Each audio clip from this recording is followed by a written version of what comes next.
naka-ready talaga to Kung kayo ay may suot na salamin or eyeglass, nagtamba. Out na kayo? Sige, upo na. Sorry. Sorry, ito talaga yung nakalagay. Mga safe pa yung mga tao dyan. Next, ang mga may letter. Letter Y sa pangalan, first name only, upo. Mga may letter Y sa pangalan, sa first name. Sampulan natin to Sir, ano pong pangalan ninyo? James. Si Sir James, safe. Ikaw, sir? Christopher. Christopher. Tita?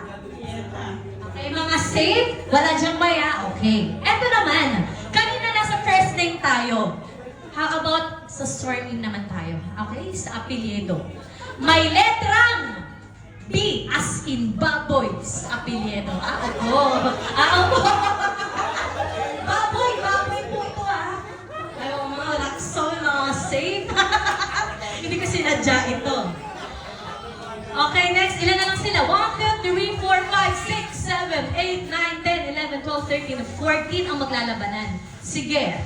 Kung sino ang merong suot na hikaw, upo. May mga hikaw. Safe na safe si Joanna. Kasi bihira sa girls na walang suot na hikaw. Ilan na lang sila?